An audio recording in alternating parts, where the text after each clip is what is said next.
Welcome and welcome back to my new video. आपण आहोत अयोध्येमध्ये आणि आज आपण घेणार आहे प्रभू श्री रामचंद्र म्हणजेच रामललाचं दर्शन। त्याआधी जर तुम्ही सबस्क्राइब केलं नसेल तर सबस्क्राइब करा आणि हा व्हिडिओ शेवटपर्यंत बघा। प्रभू श्री रामचंद्रांना अत्यंत प्रिय असणारी शरयू नदी, जिला भगवान शंकरांनी का बरं श्राप दिला, तसेच या नदीची उत्पत्ती कशी झाली पाहूया या व्हिडिओमध्ये। पौराणिक कथेनुसार शरयू नदीची उत्पत्ती भगवान विष्णूंच्या डोळ्यातून झाली। प्राचीन काळी शंकासूर नावाच्या राक्षसाने वेद चोरून समुद्रात फेकले आणि कुणीही पकडून नेऊ नये म्हणून तो लपून बसला। त्यानंतर भगवान विष्णूंनी माशाचं रूप धारण करून राक्षसांचा वध केला।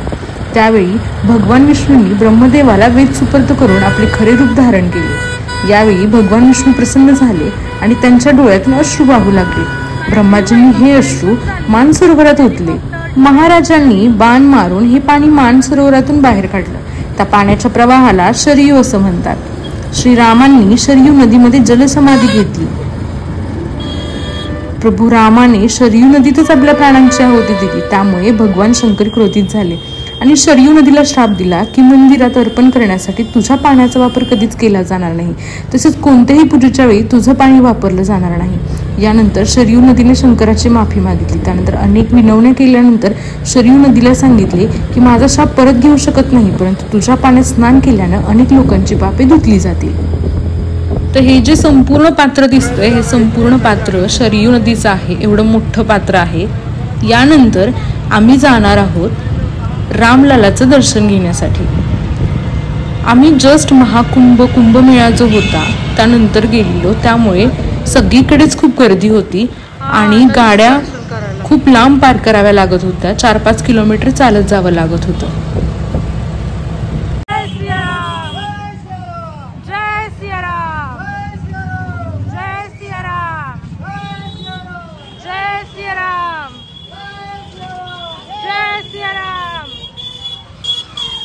आम्ही ज्या लोकल रिक्षावाल्यांसोबत गेलो होतो त्यांनी आम्हाला शॉर्टकटनी मंदिराच्या एकदम जवळ इन द सेन्स 1-1.5 किलोमीटर लांब सोडलेलं आणि तिथून आम्ही आलो। राम मंदिराची संपूर्ण हिस्ट्री पाहता जेवढी सिक्युरिटी इथं गरजेची आहे त्याहून जास्त काळजी इथल्या सरकारने घेतलेली आहे।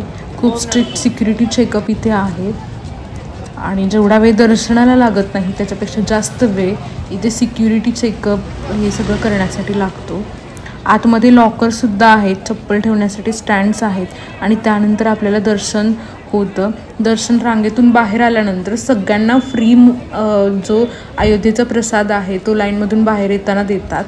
आणि अयोध्येची सगळ्यात चांगली गोष्ट एक म्हणजे इथे प्रत्येक टाईपची मेडिकल सर्व्हिस तुम्हाला प्रोव्हाइड केली जाते।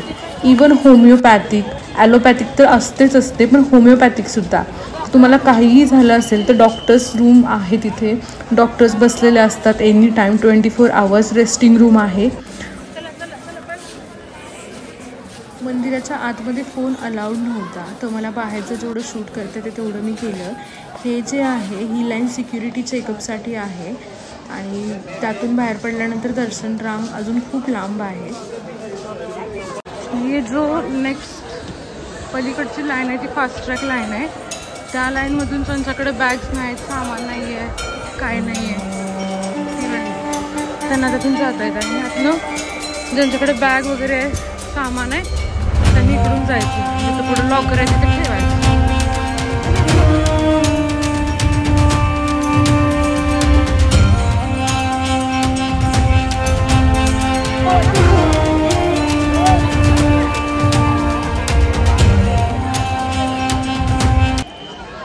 तर इथे मी माझा फोन लॉकरमध्ये ठेवणार होते, त्यामुळे इथून पुढे मी जास्त काही रेकॉर्ड करू शकले नाही। मी रामललाचं दर्शन घेतलं। मंदिराचं काम अजून पूर्ण झालेलं नव्हतं आणि आय थिंक ते पूर्ण होण्यासाठी अजून बरीच वर्ष लागतील। तुम्ही अयोध्येला नक्की या आणि हा व्हिडिओ कसा वाटला कॉमेंटमध्ये नक्की सांगा। चॅनलला सबस्क्राईब केलं नसेल तर सबस्क्राईब करा। भेटूयात पुढच्या व्हिडिओमध्ये, तोपर्यंत बाय। जय श्रीराम।